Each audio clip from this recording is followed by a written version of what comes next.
एक नवीन अपडेट पाहूया। नागपूरची दंगल सुनियोजितपणे घडवली असं देवेंद्र फडणवीसांनी म्हटलं।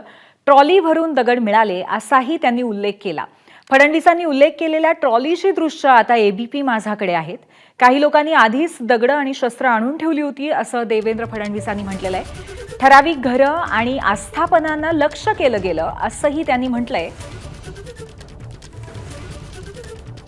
त्यामुळे हे सर्व काही सुनियोजित होतं। याच्यामध्ये दगड, शस्त्रास्त्र यांची ट्रॉली ज्याचा उल्लेख केला होता मुख्यमंत्री देवेंद्र फडणवीसांनी, त्याची थेट दृश्य आपण पाहतोय। याच्यामध्ये प्रचंड मोठ्या प्रमाणामध्ये आपण पाहू शकतो दगड एकत्र केलेले आहेत।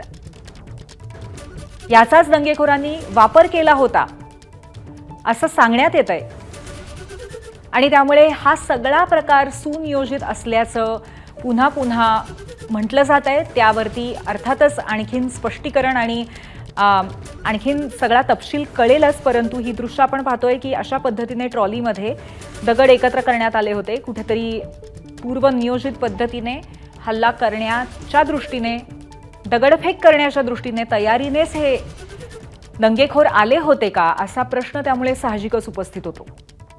देवेंद्र फडणवीस यांनी सुद्धा सभागृहामध्ये आज सांगितलं की ट्रॉली भरून दगड आणले गेले होते आणि या ट्रॉलीची दृश्य एबीपी माझावर आहेत।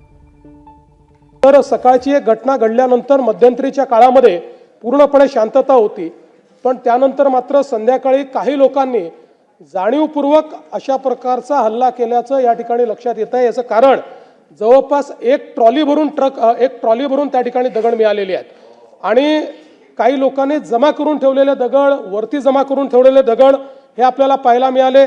शस्त्र देखील मोठ्या प्रमाणात त्या ठिकाणी होते, ते शस्त्र जप्त करण्यात आलेले आहेत। वाहनांची जाळपोळ त्या ठिकाणी झालेली आहे आणि ठरवून काही ठराविक घरांना, काही ठराविक आस्थापनांना त्या ठिकाणी लक्ष्य करण्यात आलेलं आहे।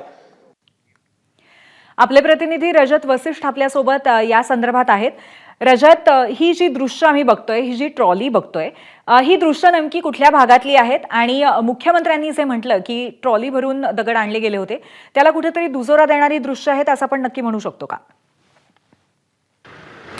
नक्कीच मुख्यमंत्र्यांनी ज्या ट्रॉलीचा उल्लेख केलेला होता त्याच त्यांच्या दाव्याला दुजोरा देणारी ही दृश्य आहेत आणि ही दृश्य जी आहेत ती चिटणीस पार्कपासून भालदारपुराच्या बाजूने जो रस्ता सीए रोडकडे जातो, ज्या रस्त्यावर काल सर्वात जास्त दगडफेक झालेली होती त्या रस्त्यावरची असल्याची माहिती आहे।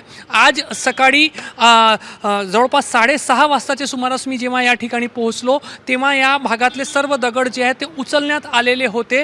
रात्रभर महापालिकेच्या कर्मचाऱ्यांनी या संपूर्ण भागामध्ये काम केलेलं होतं आणि ते दगड उचलण्यात आलेले होते। तर हा जो सरळ रस्ता तुम्ही पाहताय याच ठिकाणी काल रात्री खूप मोठ्या प्रमाणात दगडफेक होत होती। अगदी फरशीचे तुकडे होते, कॉन्क्रीटचे तुकडे होते, विटा होत्या आणि इतर मोठे दगड जे आहेत ते होते आणि ते सर्व जमा केल्यानंतर महापालिकेच्या कर्मचाऱ्यांनी एका ट्रॉलीमध्ये ठेवले आणि त्याच ट्रॉलीचा उल्लेख मुख्यमंत्र्यांनी विधिमंडळात आज संपूर्ण घटनेची माहिती देताना केलेला होता आणि ते ज्या रस्त्यावरून हे दगड जे आहेत गोळा करण्यात आलेले होते तो एक रस्ता होता।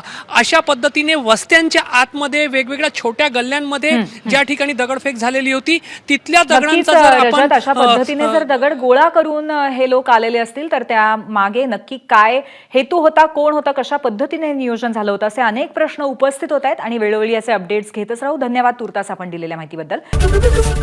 एबीपी माझा, उघडा डोळे बघा नीट।